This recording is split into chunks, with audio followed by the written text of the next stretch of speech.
Welcome everybody to Apocrypha Apocalypse Chill Stream. I am Gary Michuta. It is 3:30 a.m. Detroit area, and it's time for us to dive once more into the Deuterocanon and Old Testament stuff. Hope everybody's having a great day here at Apocrypha Apocalypse. I was late yesterday because I was putting the finishing touches on today's presentation. And it turned out that we didn't even need to do it. So after a little bit of work, I think I'm all set. And as you know, here on the chill streams, the reason why I'm talking so softly is because I don't want to wake up my family since it's so early in the morning. But you know what? I'm just thrilled and pumped to jump into the subject of the Old Testament canon as always. So there's never a bad time to talk about that kind of stuff. So before we begin, please subscribe, like, hit the bell. Actually, I haven't even checked to see if we crossed the, let me just check really quick, the threshold of subscribers.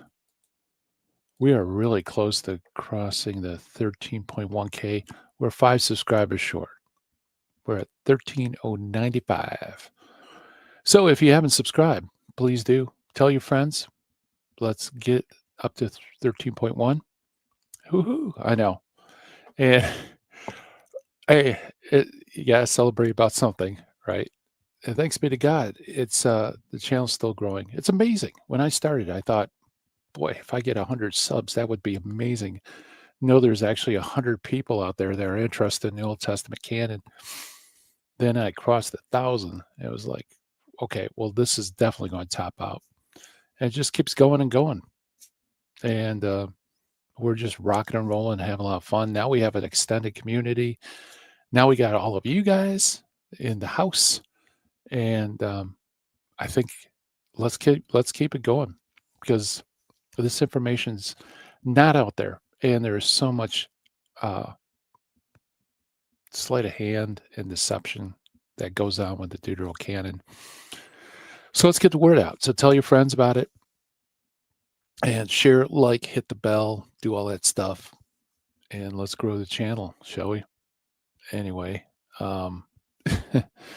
Anyway, I want to say hi to those in the chat room, as always, our good friends. So Susan can't make it. Okay, I hope she has a good sleep. Hollywood Big Boss.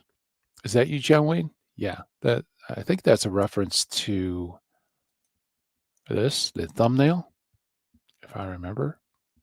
I don't know. I don't remember the exact scene in the movie. Anybody know which movie this is?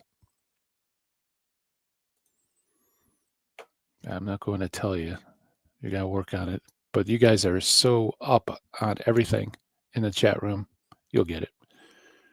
And Reason Belief is in the house. What's up, fam? Thrilled and pumped. Reason Belief, how you feeling? I know you had a bad toothache the other day. CJ, welcome aboard. Greek Catholic's back. All right. Joe Sergeant Gunnery. Yeah, Shamoon. You got it. Gunny. Yeah, that was I had a lot of trouble with the AI because what's his name? C. Emery. No, I'm messing up his name. He has a long jaw. And I've tried a number of people for him. None of them are really good. Yep, let's do it. Let's do it. Let's grow the channel. Yeah, I agree with you, Reason and Belief. I love the chat room here because you guys are so well educated in the subject, and you're also just a bunch of fun. And so, like I said, I learn every time I go live. I love going live because I'm always learning new things. And yep, so Kel Preston's in the house and he got it. Yep, Full Metal Apocrypha. Full Metal Jacket. That's what it is. That's it. Thank you so much. R. Lee Emery. I can't, with people with initials in their names, it always messes me up, especially when the initials like replaces the first name. It always messes me up. Tooth's okay. Good. I'm glad to hear that. Man, tooth pain. back pain, I think, are the two worst that I've experienced. And I think tooth pain is probably even worse than back pain because it just doesn't stop. And it's horrible. So I'm so glad to hear that you're doing better. How about a Terminator thumbnail?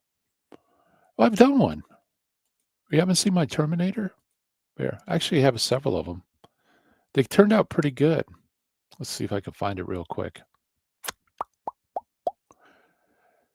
Where are you, Terminator?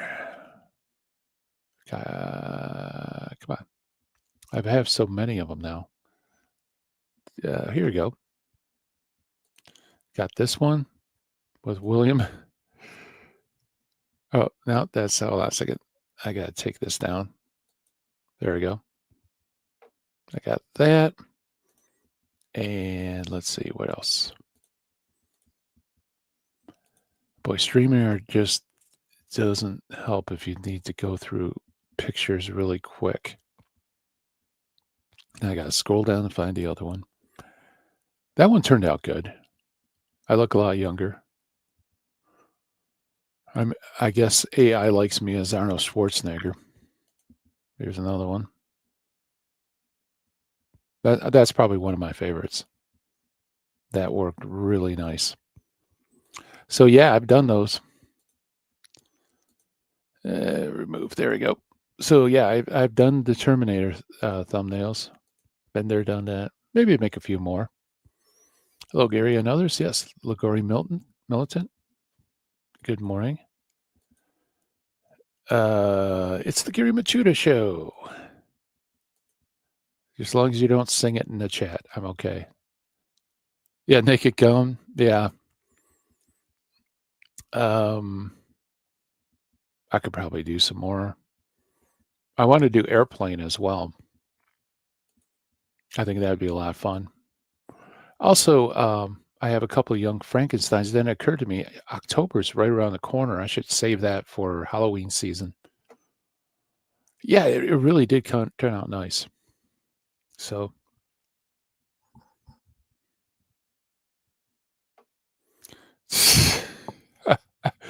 SoCal says, I only watch your videos for the thumbnails. Haha. Yeah, thank you. I only make the thumbnails the only reason I do the videos is for the thumbnails. That's the truth right there.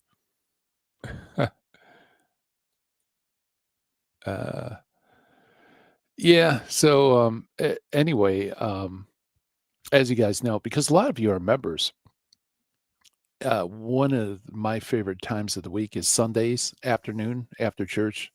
I jump on board and we do a members only stream, and we talk about everything. But invariably, somewhere in the conversation, thumbnails come up. So a lot of these suggestions are actually from the members. So they like shout out their favorite movies, give me suggestions. Because, I haven't watched movies. Just for me, there's not any great movies coming out. So I don't know the new ones. Like most of my memories of movies are from the 70s, 80s, 90s, 2000, and that kind of drops off last 10 or 20 years. But I like the old ones too. So that's right. That was exactly the scene I had in mind. The AI likes me also as Leslie Nielsen. So good morning. Justified Janice is in the house. Great to have you. Yeah, so we're going to talk about the Muratorian fragment today. Muratorian fragment is weird. It's very weird. But it does have something to say, at least about one deuterocanonical book, and that is the Book of Wisdom. Yeah, you know what, SoCal, I have to agree with that. It's just there's not very many good movies. And I don't know why it jumped the shark. Hollywood jumped the shark. But it's like all they can do is just repeat movies that were older. Like some of the best movies are like the remakes. And I don't know, it's just nothing floats my boat. Dancel, hey, good morning. Just woke up. Good to have you with us. So anyway, yeah. But I mean, I spend most of my time researching down here. I don't really watch TV or movies, so that's why I rely on you, the members. Every Sunday we do that. So that's one of the perks for being a member. That and also some exclusive video. I'm recently breaking down Steve Christie's book, showing all the shenanigans that goes on there. And of course, Patreon also shares those perks, and it gets the PDFs for all the chill streams. So second I am done here, lickety split, I go to um, Patreon and upload the PDF of the presentation. So as a special thank you to my supporters there. Could do Spaceballs thumbnail. I thought about that.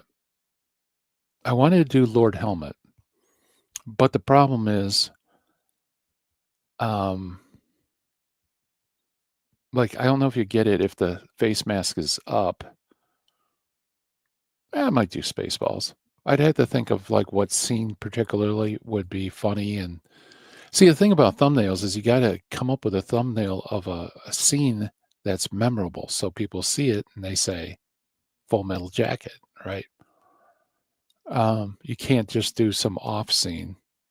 In fact, I did do an off scene, and I don't know if people get it or not. Let's see. Since we're talking about thumbnails, why not? Do do do do. Boo. Where are you? Let's see if you can get this movie. This one's probably one of the more obscure scenes, but it's my personal favorite scene. God, if I could find it.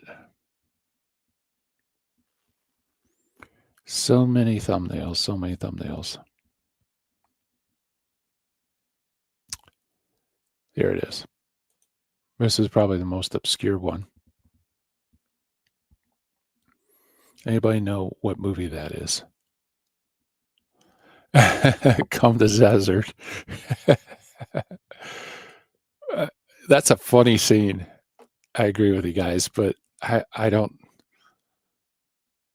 know. Oh, I'll see whether that would work. Guardians of the Galaxy. Yeah, I thought about that one.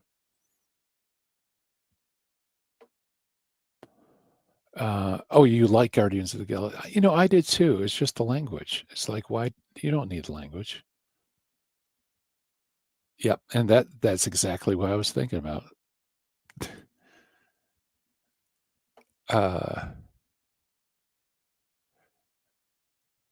Okay, can you guys tell me what the movie is? Because this is a good example of choosing a scene that's not iconic. It's not Lord of the Rings. You know, I have a feeling that that was just a joke. There's no way that could be Lord of the Rings. See, yeah, Denzel got it. It's Naked Gun, but yeah, with the question mark, right? And this is the prison riot scene in Naked Gun, which, by the way, isn't a good movie either. He's trying to start a prison riot, so he's getting riled up about, you call this gruel. Gruel has chunks and stuff.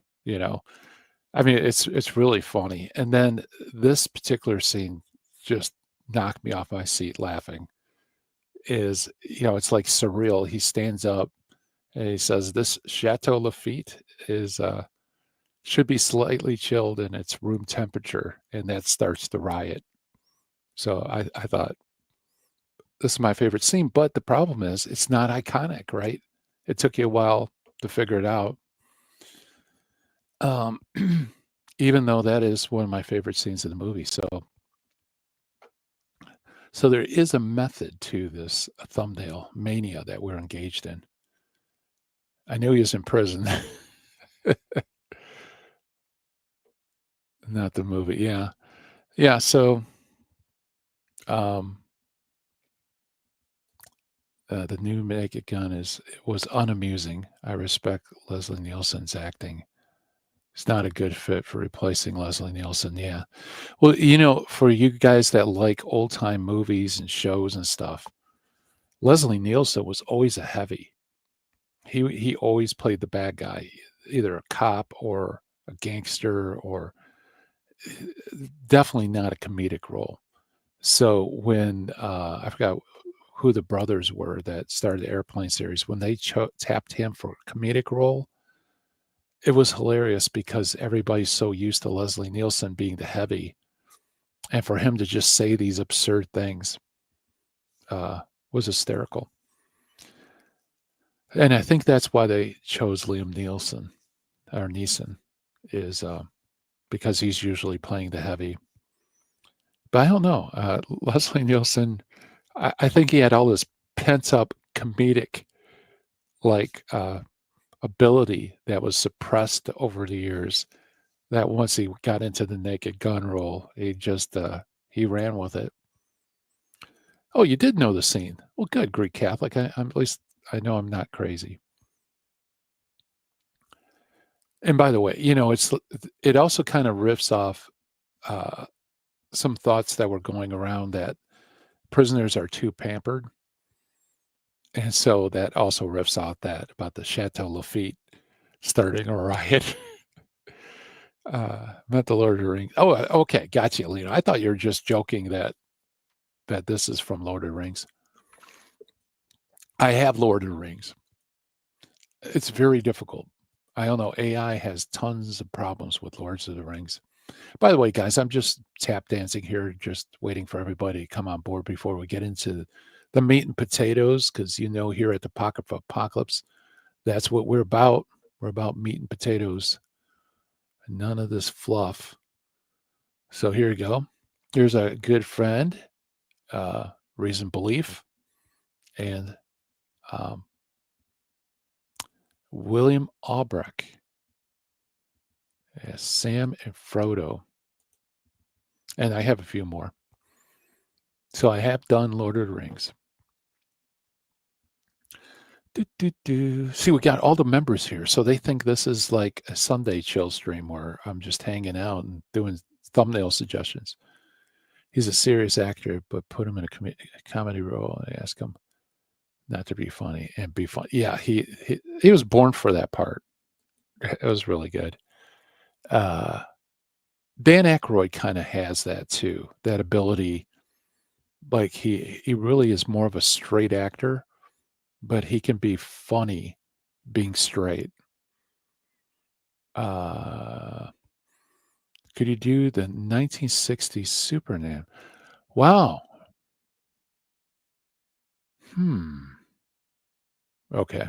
I got to fire up my you guys are coming up with some good ideas here. This is starting to turn into a Sunday chat session.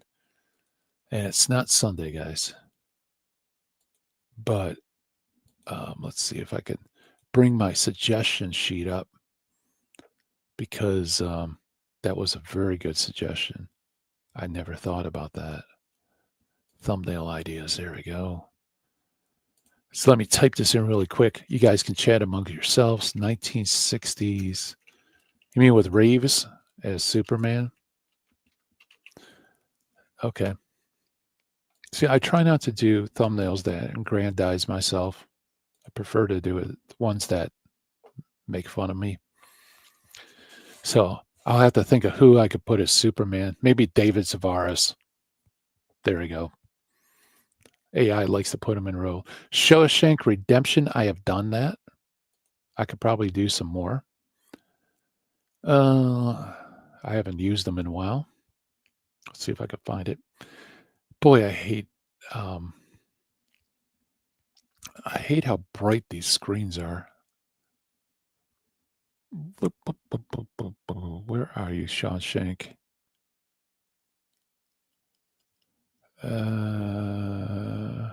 Come on. Sorry, guys. Oh, here we go.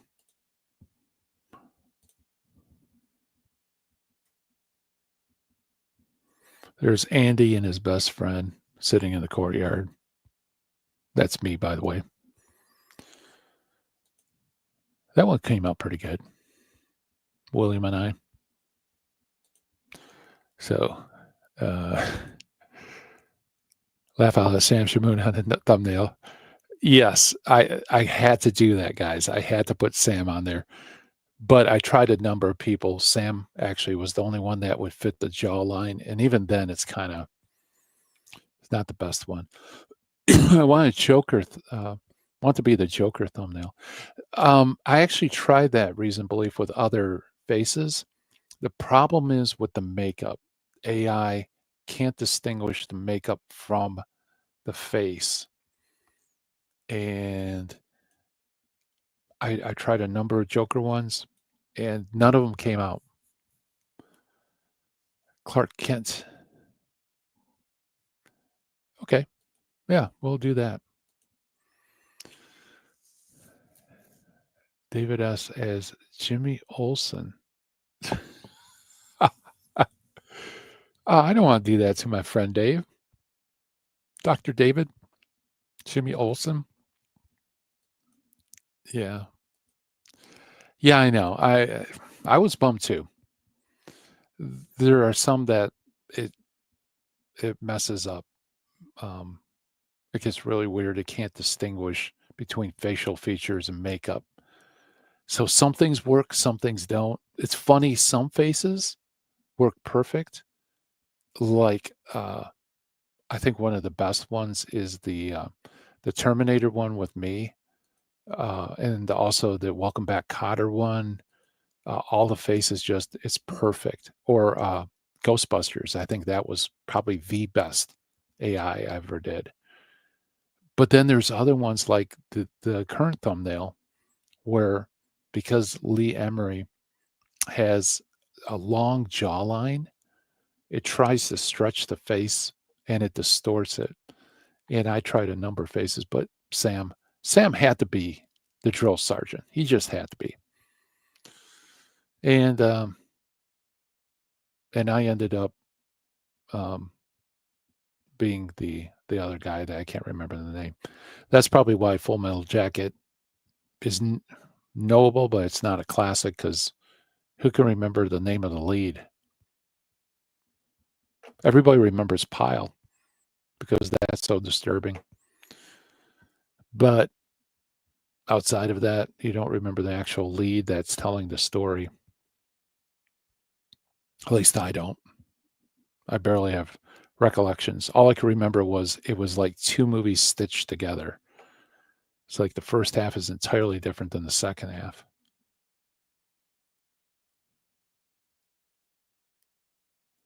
Okay. Perfect Strangers. David looks like Belky from Perfect Strangers.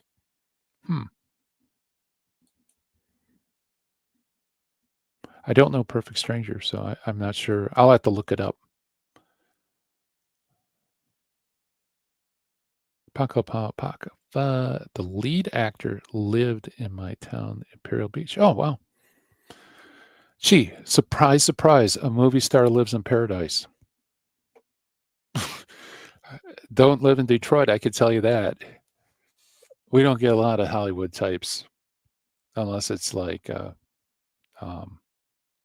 rapper or something like that. They might live in the hood, but you don't really find a lot of stars here in the Detroit area.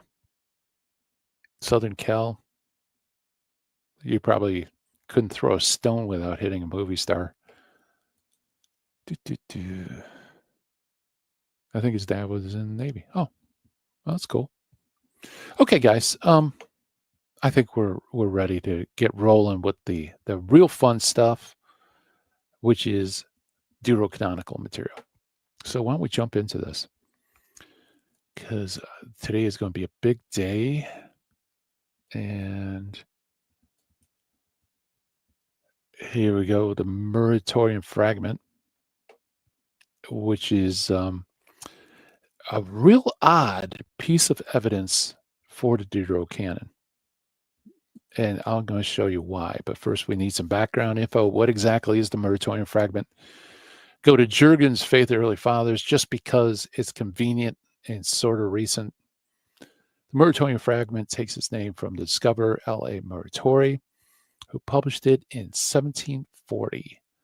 It has been variously ascribed to Cassius of Rome, Hegesippus, Clement of Alexandria, Melito of Sardis, Polycrates of Ephesus, and perhaps with greater possibility attaches to any others to Hippolytus.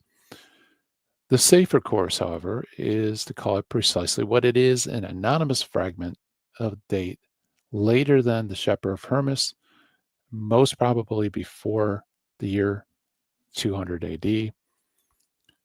The fragment opens also, indeed, it closes with an incomplete sentence.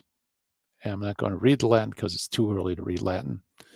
Westcott omits the at, and Bernson supplies the ipse non before the interfoot. To translate half a sentence is at least near to being a fool's errand, but to alter the text when only half of the text stands is somewhat on the other side. But be that as it may, we have the fragment, a fairly orderly treatment of the titles contained in the New Testament. And since it's full of remarks that treat the Gospels of Luke and John, presumably the opening line, as it stands now, is the conclusion of the author's notice of Mark. It is not unlikely that the remark, of which we have only the conclusion, was something like this. So he's spitballing the sentence that's incomplete. So he's doing this fool's errand thing that he was saying earlier. The second of the Gospels were written by Mark, who neither a hearer nor a follower of the Lord, but who was a companion of Peter. In his sermons, Peter gave no connected account of the words and deeds of the Savior, but preached always from his memory of them to suit the needs of the audience.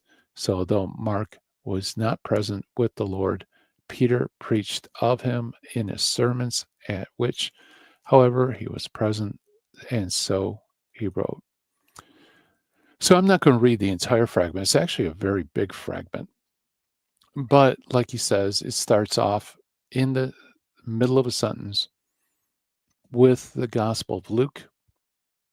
And it says the third book of the Gospels is that according to Luke, a well-known physician, which after the ascension of the Lord, Luke wrote down his own name from what he had learned when Paul associated with himself as a companion of his journey. Then it goes on to talk about the fourth gospel is by John, one of the disciples. When his fellow disciples and bishops were urging him, he said, "Fast with me for 3 days beginning today, and whatever will be revealed to us, let us recount it with each other." Then it goes on to talk about the Acts of the Apostles, however, were written by Luke in one book addressed to the most excellent Theophilus. And then the epistles of Paul, however, for those who wish to understand the matter, indicate of themselves from what took place and what the cause they were sent. So first of all, the words of the Corinthians, then Galatians, Romans, and he wrote to only 7 churches by name. And then it continues. They are in this order: first to the Corinthians, second to Ephesians, third to Philippians, fourth to Colossians, fifth to Galatians, Thessalonians, Romans. Then it continues. It says that there is one church spread abroad throughout the world. For John 2 in the Apocalypse, though he writes to only 7 churches, yet he speaks to all. Besides these, there is one to Philemon or Philemon. I've heard pronounced both ways, and one to Titus, to Timothy, in affection of love, but nevertheless regarded as holy in the Catholic Church in the ordering of churchly discipline. Okay, now here's where we start getting into some interesting stuff. Okay. There's also circulated one to the Laodiceans and another to the Alexandrians, forged under the name of Paul, in regards to the heresy of Marcion, there are several others which cannot be received by the church. For it is not suitable that gall be mixed with honey. So he brings up two spurious epistles, the Epistle of the Laodiceans and also one to the Alexandrians, supposedly from Paul. These are forgeries. He says they cannot be received by the church. Okay. Then he continues and he says, the Epistle of Jude, indeed, and the two ascribed to John are received by the Catholic Church. Both the wisdom written by the friends of Solomon in his honor and the Apocalypse of John and that of Peter we receive, which last, however, some of us do not wish to read in the church. Okay, and then he finishes with the shepherd, moreover, was written by Hermes quite recently in our time in the city of Rome, while his brother, Bishop Pius, sat in the chair of the church of the city of Rome, and therefore it should certainly be read, but it cannot be read publicly to the people in church, for it neither among the prophets whose number is complete to the end of time, nor among the apostles of Arsenus, also called Valentine and Meletes, we received nothing at all. Those who wrote the new book of Psalms are from Marcion, together with Belcides, the founder of Asian Cataphrygians. So, of course, the important references here. The reference to, of all things, the Book of Wisdom, which is weird because he's talking about the New Testament, right? And he goes through these books and voila, he throws in wisdom. Doesn't make a lot of sense.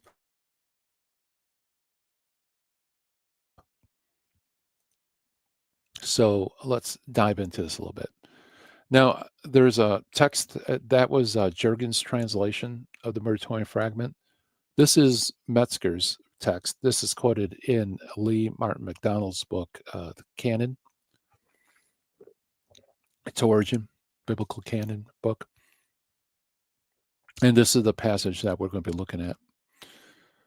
It's slightly different, but as you can see,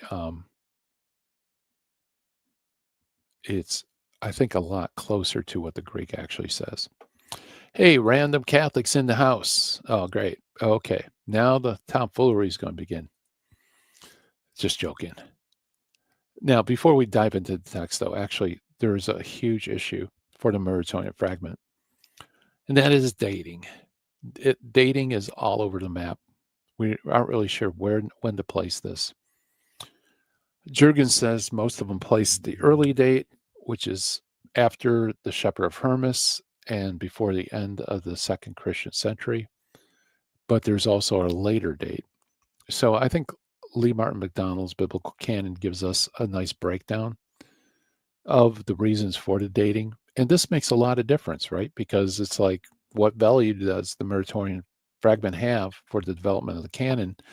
Largely depends on how you date it, right? So some scholars date the original text of the Muratorian Fragment near or before the end of the second century and claim that it is written in the vicinity of Rome on the basis of internal evidence. So we actually already saw that.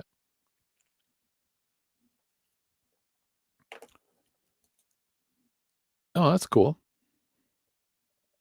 Good for you.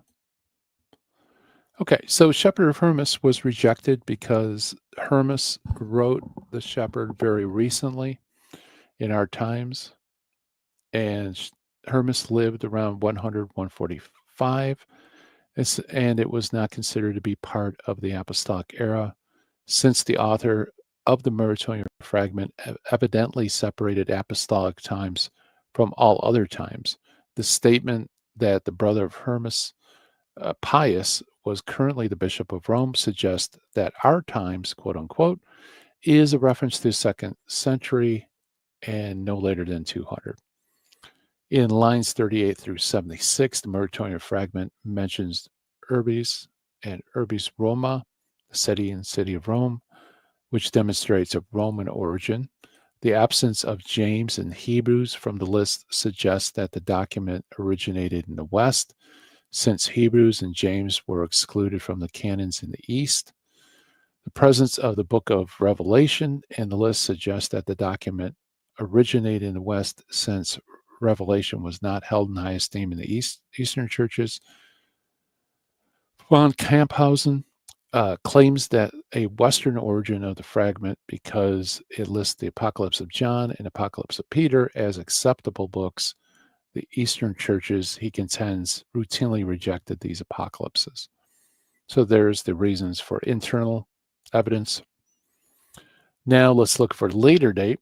On the other hand, several important objections to the traditional view of the date and provenance of the Muratorian fragment was proposed by Sundberg, who concludes that the fragment was written around 350 to 400 in the East. So you have the early Western date, the later Eastern date.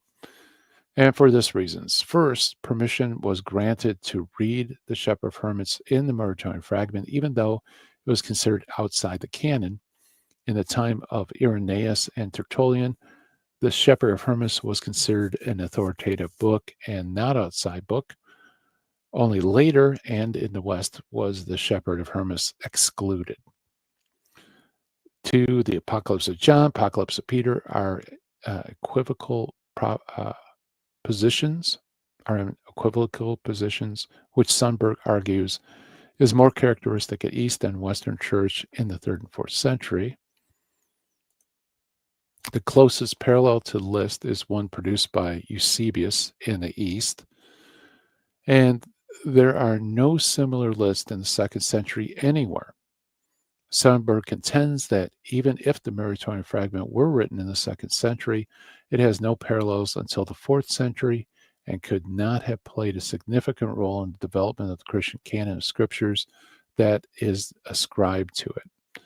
And 5, the argument that the Shepherd of Hermas was written very recently in our time is simply a reference to how the ancient churches distinguished the apostolic period from their own. Our times, quote unquote, is a reference to the post-apostolic era as opposed to the times of the apostles. Sundberg gives several examples of this practice, including one from Irenaeus, who uses our times of an event 100 years before him. Okay, so you can see dating this document's not very easy. Because it could go either way, right? Yeah, I agree. Lee Martin McDowell is probably one of the best scholars out there. He's very fair with the evidence. I just think if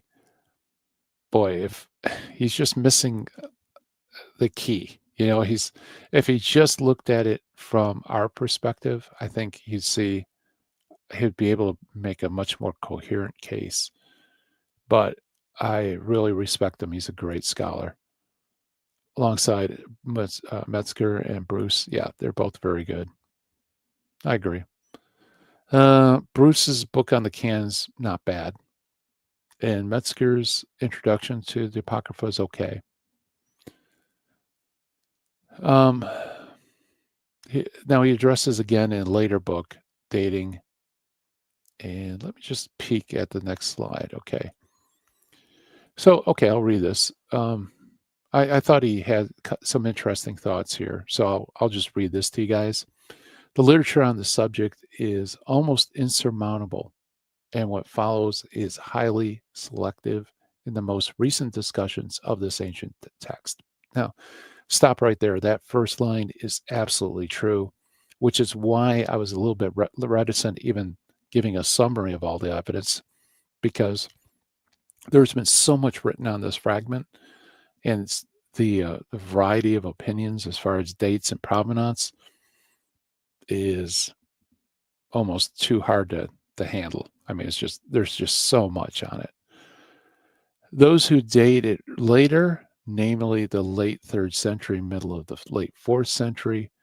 Place it alongside a list of catalogs of Christian sacred scriptures that emerged during the period. If the Muratorian fragment comes from the 2nd century, most agree that it is anomalous for that time and has no other parallels until the 4th or 5th centuries, when the churches were more focused on the scope of Christian scriptures. Some scholars who dated that early jumped to the conclusion that if the Muratorian fragment is 2nd century, then it was a popular view among the 2nd century church fathers who agreed with the notion of a limited collection of New Testament writings at that time.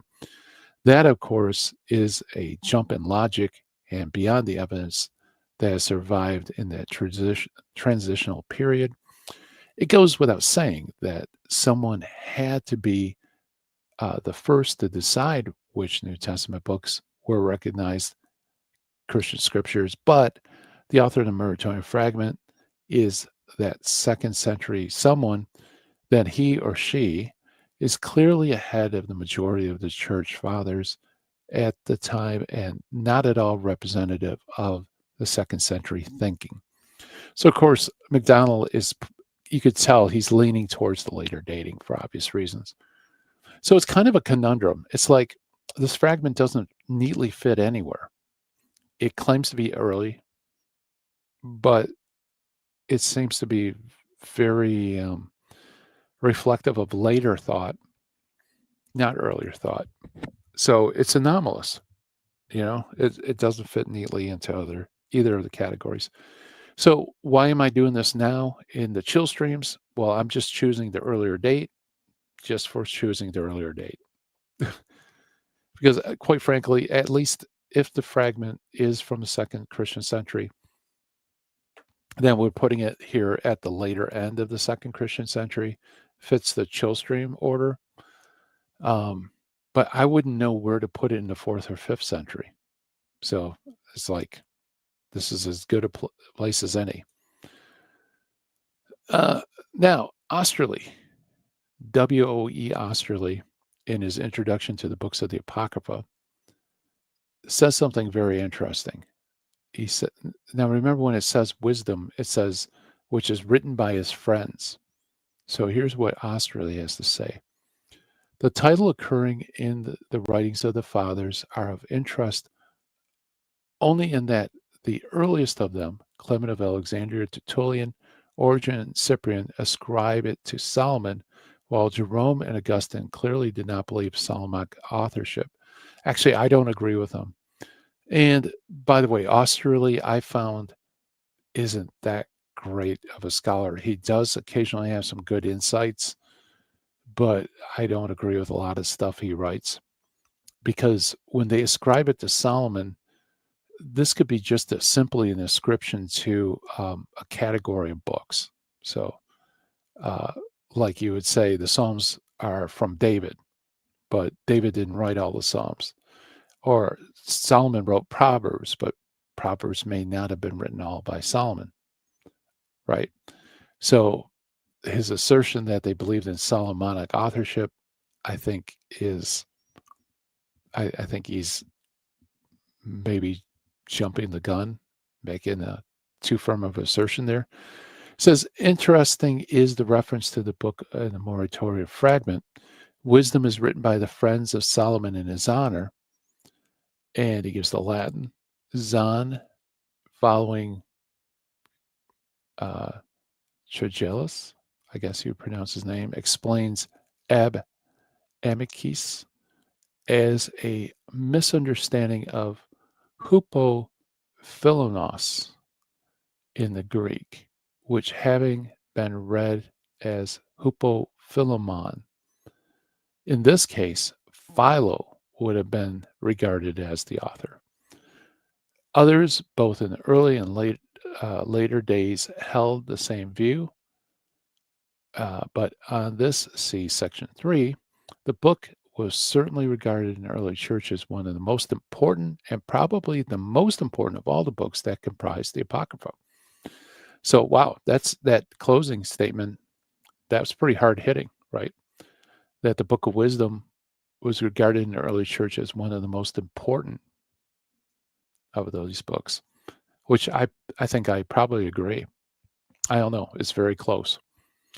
But his point is fascinating because what he says is true. Some early church fathers believe that the Wisdom of Solomon was composed by Philo of Alexandria. And you have to think, well, how in the world did they make that leap? Why Philo of Alexandria? Well, there's similarity. I mean, it's the way Philo writes and Wisdom writes, you can kind of see some similarity. In fact, yeah. But where does it come from, right? Well, the Muratorian fragment seems to suggest that perhaps it's because when it says written by the friends, the word friend in Greek is philo, right? Philos. And philo basically means friend, right? So maybe that's a reference to Philo. Now, I don't know if this is really solid because the Muratorian fragment, if I remember correctly, is Latin. And so they're speculating what's in Greek. That's kind of a leap. But it is interesting. So I wanted to throw that out there because it's like, where in the world did Philo come from? Maybe it had something to do, either this is recognizing a Philonic authorship early on, and the Muratorian fragment just kind of misunderstood what was being said, or maybe the idea that came from Philo, maybe it came from this. I don't know. There's no clear connections, so I just throw that out there. Now, we'll go to Kruger's Canon Revisited. And by the way, this is the stuff that I was adding yesterday before the show, because I realized this and then I thought, you know what, I need to dig into this more. So I kind of put it off. But Kruger mentions this. He says the earliest canonical list comes from the Muratorian fragment towards the end of the second century. So he dates it early, about 180. The list affirms the scriptural status of 22 of the 27 New Testament books, including all four Gospels, Acts, 13 epistles of Paul, 1st, 2nd John, and possibly 3rd John. I don't know where he gets 3rd John. By the way, sorry, I forgot to remove that footnote number. Jude and Revelation, Hebrews, James, 1st and 2nd Peter are not mentioned, though it is unclear why. And here he comes to the wisdom reference. It should be noted that towards the end of the fragment, before the discussion of the heretical books, the list appears to include 2 apocryphal books, namely the Apocalypse of Peter and the Wisdom of Solomon. Now, let's stop there. Kruger uses, this is really unfortunate language. This threw me off because when Protestants say apocryphal, they usually refer to the Apocrypha, right? And so that would include the Wisdom of Solomon, but it would not include the Apocalypse of Peter. That's not considered Apocrypha in Protestant Bibles. So this is an unfortunate choice of words that's kind of confusing because the Apocalypse of Peter is pseudepigraphic. It's not, strictly speaking, quote unquote, Apocrypha. And of course, he's Protestant, so he doesn't believe Wisdom of Solomon is canonical. So hence the Apocrypha. So anyway, I just want to point it out because I had to read that a couple of times because it was kind of confusing. But he continues, however, the status of these books is unclear. Although the Apocalypse of Peter is mentioned, its disputed status is quickly acknowledged, though some of us are not willing for the latter to be read in church.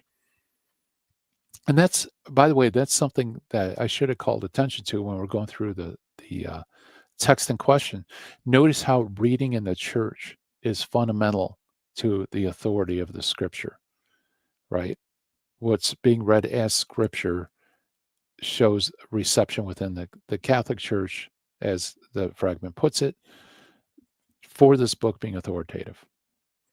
And if it's not read publicly in the church, it's not authoritative. Okay, moving back to Kruger, he says the mention of the wisdom of Solomon is particularly perplexing because it would be more fitting under the Old Testament list. So here we go. He basically points out the elephant in the room, right? Why in the world would a New Testament fragment talking about authorship and everything include a reference to an Old Testament book, the Book of Wisdom? That's weird, right? So he goes on to give a possible explanation for this. One possible explanation, and this is, by the way, the only explanation that I think he explores, has been suggested by William Horbury, namely that there was a widespread practice in the church of first listing the received books of the Old and New Testament, and then at the end mentioning the disputed books from both testaments that were useful to the church but not necessarily regarded as canonical. Now, that's where I'm like, I need to dig into this because this doesn't make sense. Okay. So what's he saying? He's following Horbury, and he says that there's this pattern in early church where after listing the Old and New Testaments, then at the end mentioning the disputed books of both testaments. Okay. And that's why here at the end of the fragment, or perhaps the end of the fragment, that's why he mentions wisdom, because he's mentioning the disputed books from the Old and the New Testament. Hence, we have an Old Testament book here in the New Testament fragment. So we're going to look into seeing whether that actually holds true. So Kruger is a Reformed Calvinist. Yeah, I know. And he is the type that is most opposed to the Deuterocanon. Talk about Fox Kruger guarding the house. Yeah, exactly. Yeah. Oh, I know. Kruger's one of the few people that are in academia that is defending the Reformed view of, the inner witness aspect of canonicity. Okay, so Kruger continues. This pattern is visible. Now, what's the pattern? This is important. What's he arguing? Let's look at this again. I should have highlighted this for you. I'm sorry. Mea culpa. What is the pattern? Okay, after listing the Old and New Testaments, then mentioning the disputed books of both testaments. That's the pattern. Remember that. Because now here's the evidence for that pattern. Freddy Krueger. Yeah, I know. I'm sure this guy got picked on in school with a name like Krueger. Okay, so the pattern is visible in Athanasius' Festal Letter, that 39th Festal Letter, which lists both the Old and New Testament books, and then at the end lists the combined disputed books, which include Wisdom and the Shepherd, among others. A similar pattern is visible in the early biblical codices of Synecticus, which ends with the Shepherd and the Epistle of Barnabas, and Alexandrinus, which includes 1st and 2nd Clement at the end. Likewise, Eusebius, Codex Claromontanus, and Epiphanius exhibit a similar structure in their canonical quote-unquote list. If Horbury is correct, then the books listed towards the end of the Muratorian fragment are placed there because they understood to be disputed books for both testaments. Remember that, for both testaments that are acceptable for general use and not necessarily canonical. So he's trying to not only explain why wisdom is in a New Testament list, but also to say that this is there because it's disputed, it's not canonical, it's just useful, it's for edification, it's not used to confirm doctrine. So he's trying to diss it, right? These disputed books would include Revelation, the Apocalypse of Peter, the Wisdom of Solomon, and to a lesser extent, the Shepherd of Hermas. Now, I don't agree with this for a number of reasons. So let's go in and let's look at these sources that supposedly exhibit the pattern. Now, guys, what is the pattern? Let's go back to what he says, right? The pattern is after first listing the received books of both the Old and New Testaments, and then at the end, mentioning the disputed books of both Testaments. Okay. And that's important because he's trying to explain why wisdom in Old Testament book is in the New Testament. So that is the pattern. Okay. So immediately there are already problems. I'm sure you guys in chat, you're so sharp. You probably already start picking up on the problems, right? First, it is unknown whether the Muratorian fragment included the Old Testament. We don't know. We don't have it, right? It starts in the middle of, or at the end of Mark and moves on from there. What's before that? We can probably guess it would be Matthew, right? Mark and Matthew. But beyond that, we don't know if there's any Old Testament list. So for him to say, after listening to Old and New Testament, then here's the thing tacked on, he's just assuming that this was actually described all the books of the Bible, which I don't think is very likely. This would be a huge book. You went through all of the books of the Old Testament in the same way you went through the New Testament. I don't know. I think it's kind of far-fetched. The only reason Kruger can assume it did have the Old Testament is because of the inclusion of wisdom in the New Testament, which is ultimately circular reasoning, right? If the Muratorian fragment included the Old Testament, it included the Old Testament because it places wisdom in the disputed category after the New Testament, and it places wisdom in the New Testament in the disputed category because it listed the Old Testament. Do you see that?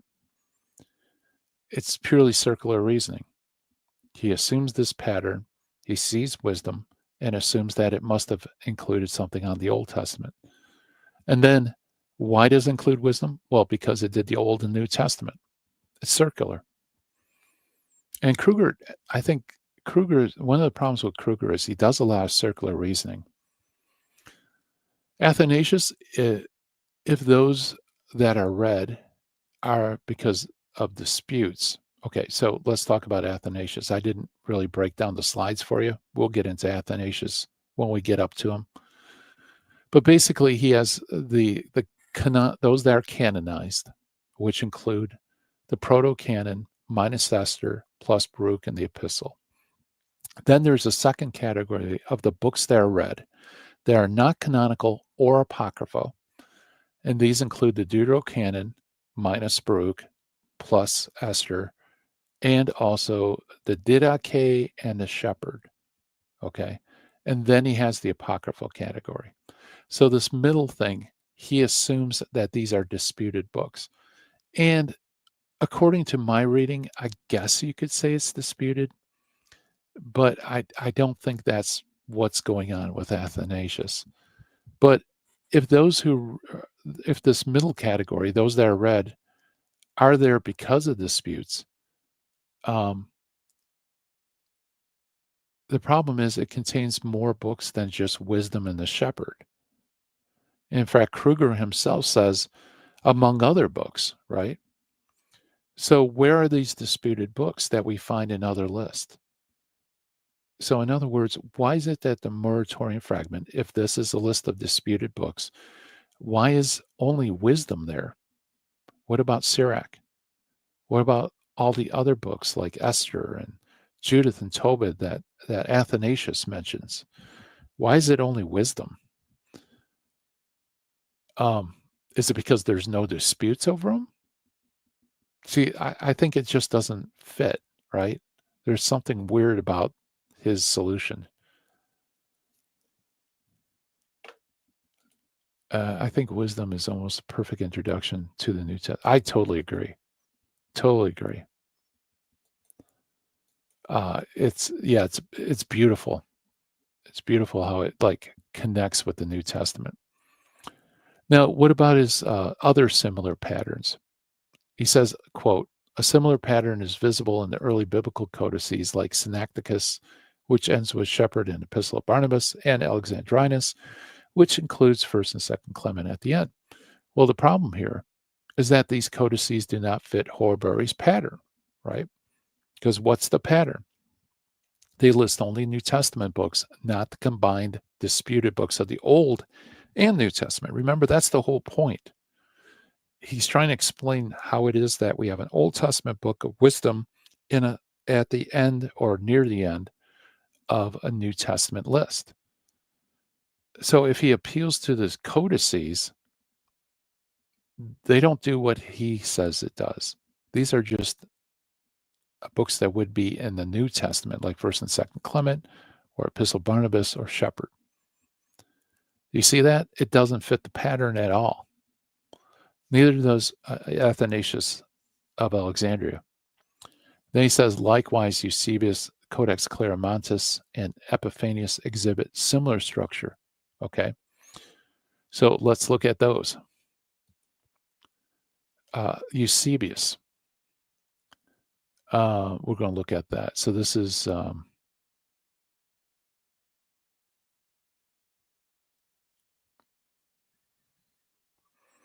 Eusebius writes this.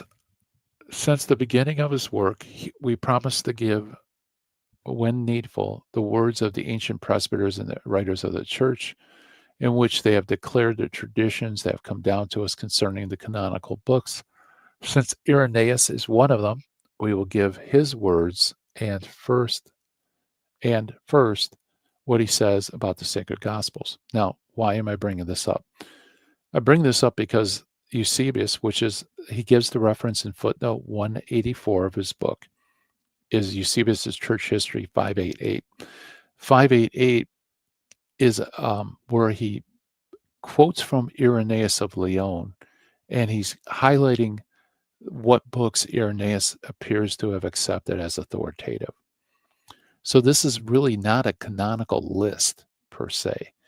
This is just him going through Irenaeus and picking out different things. So I don't think the order has any fixed pattern, unless it's maybe he's going as they appear in Irenaeus' writings. But if that's true, then this isn't a pattern at all. This is just him listing books that Irenaeus mentions.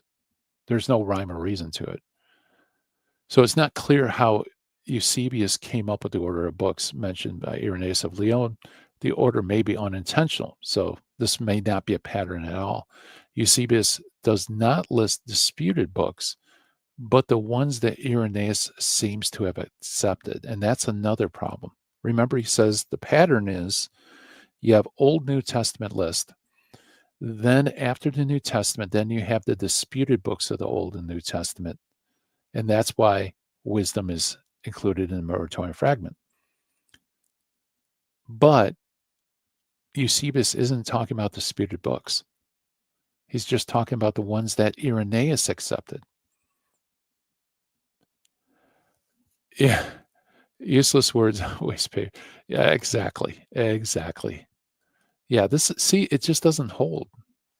So I got lots of problems with this. So here's what Eusebius says about Irenaeus. He says now notice I highlighted all of the references to Irenaeus on this. So you can see he's just drawing from his work. This isn't something Eusebius put together as a list per se. He states that these things concerning the apocalypse, then Irenaeus also mentions, and likewise, First Epistle Peter. And he not only knows, but also receives the shepherd, writing as follows. Well did the scriptures say. Then it says, and he uses almost the precise words of the wisdom of Solomon, saying. Then he mentions also the memoirs of certain apostolic presbyter, whose name passes in silence and gives his exposition on the sacred scriptures. But notice he never says, and this is what Irenaeus says is disputed. Or Eusebius never says, and as far as the disputed writings, this is what Irenaeus says, right? There's no indication that any of these are disputed. These are all accepted by Irenaeus, period. Yeah. Um, not per se a big fan of Kruger, though. Yeah, I'm not either. And this is one of those reasons. He's basically just doing apologetics, typical Protestant apologetics on the Deuterocanon, which means he's running roughshod over sources. What about the Codex Claromontanus? This is an interesting one. We'll do this eventually on the chill stream. This is from the Canon of the New Testament, its origins, development, and significance by Bruce M. Metzger, 1997. And talking about the Codex Claromontanus. Now, the Codex is basically a Bible, right? And so this is the table of contents in this Bible. And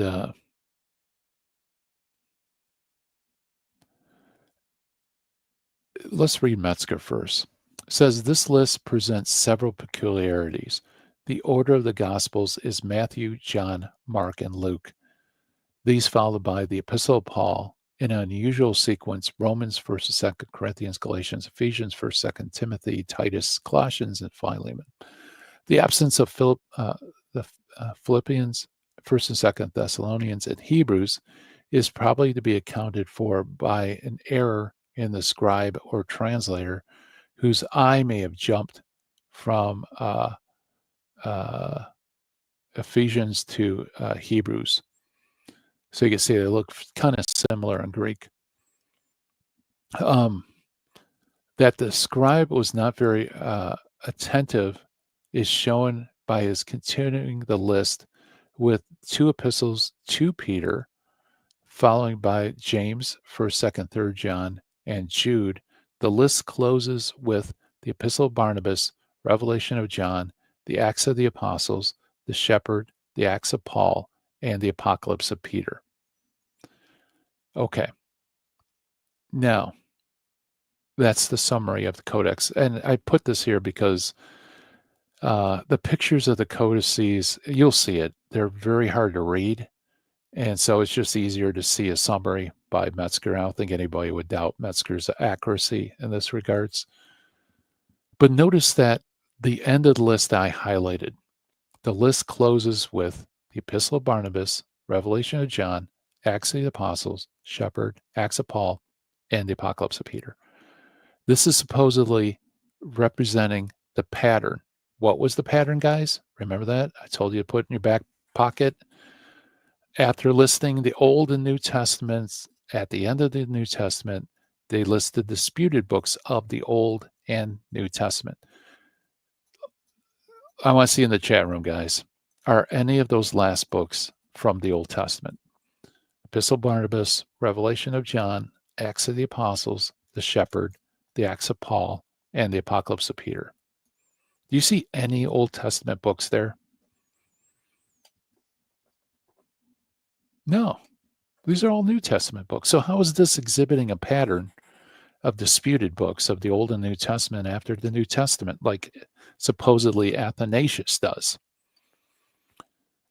You see a problem here? It's like none of these references fit the so-called pattern, right? They don't. In fact, are they disputed books? Is the Acts of the Apostles ever disputed? I don't know. I don't think it ever has been. Revelation has been, but not the Acts of the Apostles. Okay, it gets worse. Now, by the way, here's a clip from the Codex. If Metzger is correct, he says this, and this is a really interesting feature of the Codex. It is significant that 4 of the titles in the list have a short horizontal line extending in the left-hand margin. These lines mark Barnabas the shepherd, the Acts of Paul, and the Apocalypse of Peter. Very likely the purpose of these lines was to distinguish these titles from the scribes from those the scribe regarded as authoritative. So let me put this. So I circled it in yellow with the highlighter so you can see that little dash mark. And you can see there's a dash there for Barnabas, pastor of Hermas, and so on. Okay. So if Metzger's correct, the short line indicates titles that were not authoritative. Then these books are not at the end of the New Testament, but they're actually intermixed within the New Testament. Why? Because you have the Apocalypse of John that doesn't have a dash, and you also have the Acts of the Apostles. You see that? So this isn't a segment. It's not segregated from the authoritative books. It's intermixed with the authoritative books. And by the way, there's a Deuterocanonical book, one of them, that has a line. And when we get to that, guys, so I'll give you a little tease. We will deal with that. And I'll give you my theory on that one. But see, it's not segregated into a disputed section. There's just dashes. So the Codex Claromontanus doesn't have the pattern. So none of these things have the pattern that's supposedly there. Finally, we have Epiphanius, and he cites Epiphanius Heresy 76 in his Panarion. And here I have a little clip from the Williams translation, page 522. And I'm going to read here. Let's see if I can see it. For if you were born of the Holy Spirit and the disciple of the apostles and prophets, you ought to go looking all the way from Genesis of the world to the times of Esther in the 27 books of the Old Testament, which are counted as 22, and in the 4 Gospels, the Holy Apostles, 14 epistles, the Acts of the Apostles, before their time gathered together, their acts during it, the general epistles of James and Peter, John and Jude, Revelation of John, and the wisdom, Solomon's and Sirach's, and in a word, in all the sacred scriptures, and realize that they have come down to us with a name ingenerate, which scripture never mentions. Okay? So basically what he does is he goes to the Old Testament. He singles out the ones that are accepted by the Jews. He says, search these books to see if the word ingenerate is used, because the heretics used it. No, it doesn't. Okay, and then he goes into the New Testament, the Gospels, the Acts, so on and so forth, right? Okay. And wisdom and Sirach and all of the sacred scriptures. So it's not mixed. It's not a mix of Old Testament and New Testament books, right? Like the pattern supposedly has. They're not disputed because Epiphanius says that they're sacred scripture. His whole point is search the Bible, the whole Bible. The books that the Jews use, the books that Christians use, right? All assumed to be authoritative, since the word search for ingenerate would have shown the idea to be biblical. So he's not singling these out because they're disputed or anything like that. If he did, then it wouldn't really make a sense to do a word search in them if they're disputed, right? So none of the sources that Kruger cites, and he probably got it from Horbury. In fact, I just got the article from Horbury yesterday. Special thanks, Dr. David, for getting that for me. And this is kind of his summary of Horbury. But he didn't look up. He didn't really pressure test this, because if he did, he realized there's no such pattern. And so for him to say the Muratorian Fragment has wisdom as a disputed book simply falls to the ground. There's no basis for it. Okay. Furthermore, we go to none other than Roger Beckwith. Now, guys, you know Roger Beckwith, right? This is the go-to source for anti-Catholics, for anti-so-called Apocrypha, right? He's the man when it comes to the Old Testament canon. White used them extensively in my debate. Everybody cites them. And you know what? He does have some good stuff in him. You know, I'm not going to trash it. He did do a lot of really good work. Problem is, he kind of had an agenda, and the agenda is a train wreck. But this is what he has to say, and I found this to be very interesting. He says, the third fact is equally remarkable, in that in the Muratorian fragment where wisdom is written of friends of Solomon in his honor, is listed among the scriptures.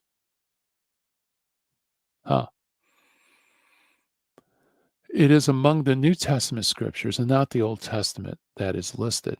The Muratorian fragment, at least in its extant form, does not include the Old Testament books. Did you hear that, Mr. Kruger? Or I should say, Dr. Kruger. It does not include the Old Testament books, so how can you have a pattern? But Beckwith continues, but it puts wisdom between the epistles and the revelation. This clearly indicates not only the desire to treat wisdom as canonical, but also a conscientiousness that it is not included in the canon of the Old Testament. So, typical Beckwith form, he gives with one hand, he takes with the other. So, he says the placement of wisdom within the fragment shows, and he says clearly indicates not only the desire to treat wisdom as canonical. Okay, so let's just stop there and think about that. Roger Beckwith says Muratorian fragment is highlighting wisdom as a canonical book. So much for Kruger, right? Now, here's where Beckwith takes away with the other hand. He giveth, he taketh away, right? He says, but it was conscious that it did not include the canon of the Old Testament. So it's not part of the canon of the Old Testament. So it's denying the canonicity of wisdom by placing it in the New Testament. I don't know how you square that circle, guys.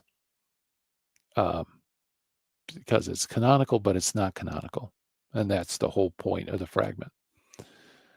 So he doesn't solve the problem of why wisdom is in the New Testament. And I don't think we ever will, because all we got is this fragment. Maybe it was so popular that it was somehow made it to the New Testament. I have no idea, honestly. But all I can say is Kruger's explanation doesn't work. And I don't think Beckwith's inference is correct either. And by the way, here is the order from Metzger's text. And you can see what Beckwith is saying. He's absolutely right. First, you have the Laodiceans and Alexandrian letters. They are forgeries. Those are not received in the church. Then you have Jude and the two epistles of John. They are counted or used in the Catholic Church and the Book of Wisdom. So it's attached to Jude and the two epistles. Then you have wisdom. And then it says we received only the apocalypses of John and Peter, although some of us not willing to the latter to be read in church. So Peter's out. And then, of course, then you have the shepherd, but the shepherd, it says that it cannot be read publicly to the people in the church, either among the prophets, those numbers that are complete, and among the apostles, since it's after their time. So it's not read. But notice, Beckwith's absolutely right. It's sandwiched here. It's positive. It's seen as canonical. So that's the Muratorian fragment, guys. Kind of fun, isn't it? It was fun to debunk Kruger on this point. And that's what you find in Protestant apologetics. It's a theory in search of evidence, right? position, looking for evidence. Sorry about that. Trust me, you didn't miss anything when I went blank. So Justified Janet says, yeah, it gives me a headache. Hashtag Kruger out. Yeah. Um, yeah. It's low hanging fruit, actually. And you'd expect something better. But anyway, that's the Muratorian fragment.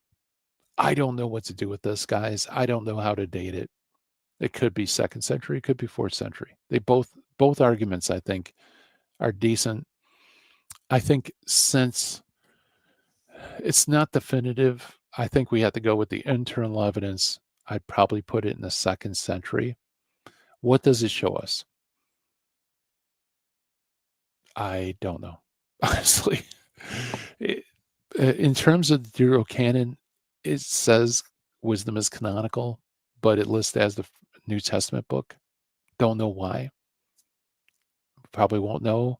Maybe our Lord will tell us at the end of time, or we'll know what it is then, but don't know. But I can say this, that if we're going to list all of the early church fathers, and the Muratorian fragment would be considered an early church father, then we would have to say the Muratorian fragment's positive for the Deuterocanon, at least for the Book of Wisdom. I mean, I think Beckwith's right. As the list stands, it's not saying it's disputed. It's not singling it out. None of the evidence supports Kruger's contention. It's got to be positive. So there you go. All right.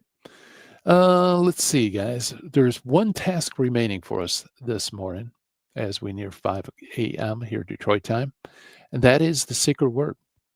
We want to be able to flex to all of those watching the video. You made it to the end. You survived the chill stream awake, which is more than Sam Shamoon could say. So, what's the secret word, guys? I open it to the chat room, to my friends and scholars there. What is the secret word?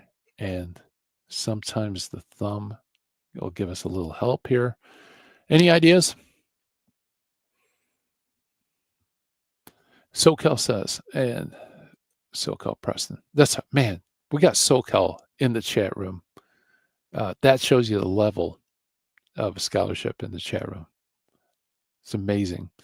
The fragments is very valuable, and I like how it tips its hat to Shepherd of Hermas. It also supports a very early date for Revelation, which I hold too. Yeah, that's a really good point. Yeah, I hold a very early date for Revelation as well. Why not a Marvel thumbnail? I've tried, and I'll continue to try to do Marvel. The problem is a lot of them have mask. AI that hates mask, and it hates like clown makeup or any kind of like makeup that alters how a face looks.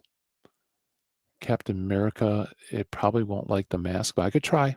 Winter Soldier, that's a good suggestion. So, okay, guys, we need a secret word here. I'll try. We'll see what happens. See, that's why I want to have our good friend James from Divine Mercy Apologetics in our thumbnails. But the problem is he has a mask, and how can you incorporate that into a thumbnail? So what I did was this: I generated a guy with a ski mask wearing a shirt that says Divine Mercy Apologetics. And I tried to slip it into one of the thumbnails. So it was a workaround for the mask. So pineapple. All right. That sounds like a great secret word. You guys can flex, show everybody that you made it to the end of the chill stream. Let's go with pineapple. So you guys can do that on the close and credits. We might, I don't know. I got such a busy day. I'm going to be busy from here on out, all the way till 10 o'clock tonight. I might do a stream with David and do some low-hanging fruit at 5 p.m. Eastern today. I don't know. I might have to move that to Thursday night because I think I'm going to be exhausted. But we want to do low-hanging fruit with David. So just keep your eyes out. So subscribe, like, hit the bell. That way you'll get notified whenever we do these things. And hey, thank you so much for joining me. I truly appreciate it, folks. Appreciate all your support and prayers. Until next time, I'm Gary Michuta. Take care. Bye-bye.